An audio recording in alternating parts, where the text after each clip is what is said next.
Queridos e amados irmãos, que a paz do Senhor esteja com todos. É com muita alegria que nós estamos mais uma vez aqui para darmos sequência ao comentário bíblico do livro de João.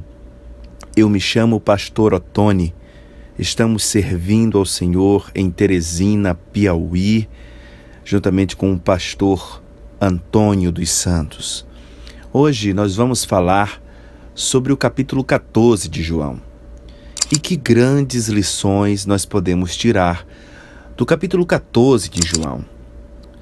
Logo, Jesus inicia dizendo no versículo 1: Não se turbe o vosso coração. Credes em Deus, crede também em mim. E irmãos, Jesus estava muito próximo de se entregar. Jesus estava muito próximo da sua morte, claro que também da sua ressurreição. Mas ele conhecia muito bem os seus discípulos e ele sabia que após a sua morte, os seus discípulos iriam se deparar com a desilusão, com a desesperança. Iriam se sentir um pouco decepcionados. E logo Jesus se antecipa em confortar os seus discípulos, dizendo: olha, não se turbe o vosso coração. Em outras palavras, não se agite, não se atemorize. Continue crendo em tudo aquilo que eu falei, crendo em mim, crendo em Deus. O que eu tenho preparado para vós é algo muito mais grandioso. A eternidade é muito mais grandiosa.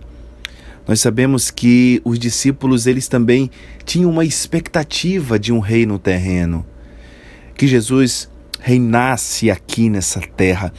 Mas Jesus sempre mostrou em seus sermões e nas entrelinhas de suas mensagens que o seu reino é eterno, que o seu reino não terá fim. Então era necessário que Jesus morresse. Sim, era necessário que Jesus morresse e viesse a ressuscitar para dar a todos nós a maior vitória de todas. Quando Jesus disse para os seus discípulos: não se perturbe o vosso coração, não era uma frase qualquer. Jesus estava oferecendo garantias de que tudo ficaria bem. Sabe, queridos, quando você abre a palavra de Deus e encontra essa palavra, olha, não fique preocupado, não te atemorizes. Jesus está te dando garantia de que tudo vai ficar bem. Embora você não consiga ver agora, mas Jesus, ele te dá a garantia. Olha, tudo ficará bem. Não se turbe o vosso coração, porque o que eu tenho preparado é muito maior. Eu tenho preparado a eternidade. O versículo 2 diz: olha, na casa de meu Pai há muitas moradas. Ou seja, Jesus não apenas fala das muitas moradas que existem na casa do Pai, mas também garante que Ele próprio é quem prepara tudo para que o seu povo seja acolhido na casa de seu Pai. Agora, no versículo 3, ele nos deixa uma grande promessa. Ele prometeu voltar para pessoalmente buscar aqueles que são seus, a fim de que estes estejam para sempre onde ele estiver. Jesus está preparando seus discípulos para a sua partida para o Pai. Então, no versículo 5, Tomé diz assim: Senhor, não sabemos para onde vais, como saber o caminho? E aí Jesus, no versículo 6, diz: Para onde eu vou, Tomé, só existe um caminho. Eu sou o caminho, eu sou a verdade, eu sou a vida, e ninguém vai ao Pai senão por mim. Sabe, meus irmãos, há muitos caminhos sendo apresentados. Há muitos caminhos que dizem levar a Deus, que dizem levar ao Pai. Mas observe bem que Jesus deixa bem claro que ele era o caminho, que ele é o caminho. Não existem vários caminhos. Não existe a teoria de que todos os caminhos levam a Deus. Não, isso é uma grande mentira. Só existe um caminho, o caminho da verdade, o caminho da vida. E esse caminho é Jesus. Quando Jesus veio aqui nessa terra, Ele nos deixou o entendimento do verdadeiro caminho. Ele próprio é o caminho, pois Ele fala a verdade, pois dele procede palavras de vida eterna, e ninguém pode chegar ao Pai se não for por Ele. Eu não posso chegar a Deus por intermédio de qualquer outro que seja, a não ser do próprio Jesus. Eu não vou chegar a Deus através de João, através de Paulo, através de Maria. Nós não chegaremos a Deus através desses homens, desses grandes homens e mulheres que fizeram parte do ministério de Jesus, mas todos eles, irmãos, estão mortos. Somente Jesus, o verdadeiro caminho, que ressuscitou e vivo está. Somente por Ele, através dele, é que nós chegaremos a Deus. Porque Ele é a única verdade que tem o poder de libertar o pecador do seu mau caminho. E somente Ele concede a vida de comunhão com Deus. Meus amados irmãos, a maior expressão de amor de Deus pela humanidade é o seu Filho Jesus. Por isso que tudo quanto quisermos pedir a Deus, devemos pedir em nome do seu Filho Jesus. O versículo 13 fala: e tudo quanto pedirdes em meu nome, isso farei. Mas tem um propósito. Não é qualquer pedido. Tudo quanto pedirmos a Deus, Ele fará. Porém, tem um propósito.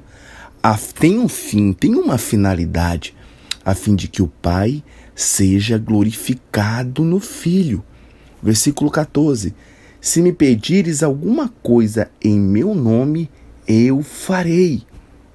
Mas não qualquer coisa. O que pedirmos a Deus, Ele fará para nós sim, mas se o nosso pedido trouxer a glória de Deus, se for para o fim da glória de Deus, se for para a finalidade de glorificar a Deus e o seu Filho Jesus. Porque a maioria dos nossos pedidos, muitas vezes, são para o nosso bel prazer, muitas vezes não glorificam a Deus.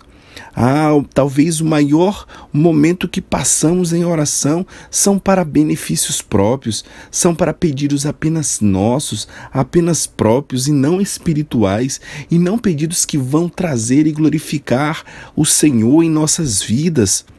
Precisamos refletir sobre isso, meus irmãos. O versículo 15 fala: se me amais, guardareis os meus mandamentos. Os nossos pedidos e desejos devem estar alinhados aos mandamentos de Deus. Sim, e se nós amarmos ao Senhor de todo o nosso coração e os nossos pedidos estiverem alinhados com os mandamentos de Deus, aí sim, tudo quanto pedirmos a Deus, Ele fará para nós. E agora Jesus, Ele vai nos deixar mais uma promessa. No versículo 16, Ele diz assim: e eu rogarei ao Pai, e Ele vos dará outro Consolador, a fim de que esteja para sempre convosco. O versículo 17 diz: o Espírito da verdade, que o mundo não pode receber, porque não vê nem o conhece. Vós o conheceis, porque Ele habita convosco e estará em vós. E o versículo 18 ele diz: não vos deixarei órfãos, voltarei para vós outros. Queridos, que grande promessa!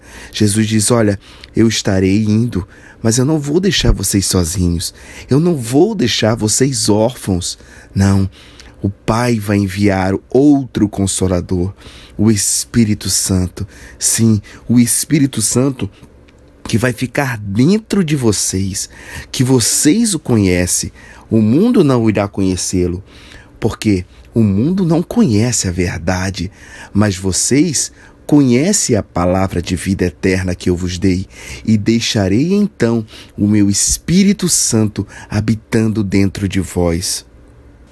E Jesus agora vai dizer, olha, muitos vão dizer que me amam, muitos vão dizer que me seguem, mas o versículo 21, ele vai definir quem verdadeiramente é aquele que ama o Senhor.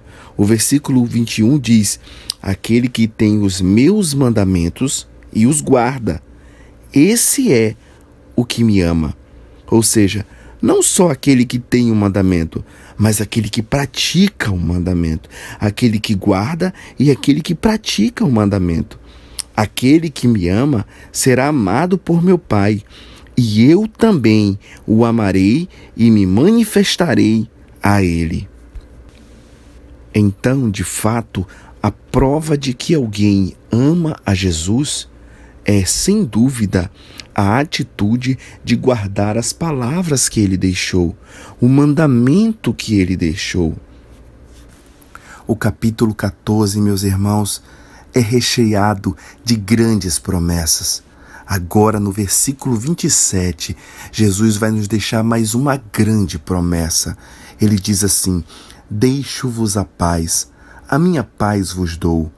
Não vos-la dou como dá o mundo. Não se turbe o vosso coração, nem se atemorize. Que maravilha! Jesus está nos deixando uma garantia. Ele está deixando a nós a verdadeira paz. Sabe, irmãos, aquela paz que temos, mesmo quando tudo está desmoronando. A igreja primitiva foi tão perseguida. A igreja primitiva, muitos de nossos irmãos foram mortos, foram açoitados, foram torturados. Mas a paz que havia neles não era uma paz qualquer. A história nos conta que muitos se converteram nas grandes arenas, somente ao ver os irmãos morrendo felizes, com a expressão do seu rosto feliz, muitos se converteram somente vendo isso. Que paz é essa? É a paz de Jesus. É a paz que te faz cantar em meio à crise. É a paz que te faz louvar em meio à dificuldade. Quando tudo está desmoronando, você não perde a paz. E essa paz, irmãos, o mundo não conhece. Essa paz somente Jesus, Ele pode dar. E Ele deixou essa paz para nós. A minha paz vos dou, diz o versículo 27. Olha, meu querido irmão, talvez você esteja passando pelo momento de turbulência. Sim, talvez um momento de muita angústia, mas a palavra do Senhor, ela te dá garantias. Ela te dá garantias de que tudo ficará bem. Não perturbe o teu coração. Ah, alma, não se abate, ó alma. Espera em Deus, espera em Deus. Que a paz do nosso Senhor Jesus Cristo possa encher o teu coração de alegria, mesmo passando por dificuldade. Que a paz do nosso Senhor Jesus Cristo cubra a tua vida de uma alegria que o mundo não conhece. Que Deus abençoe sua vida, que Deus abençoe a sua casa. Permaneça firme até a volta do nosso Senhor e Salvador Jesus Cristo. Deus abençoe você.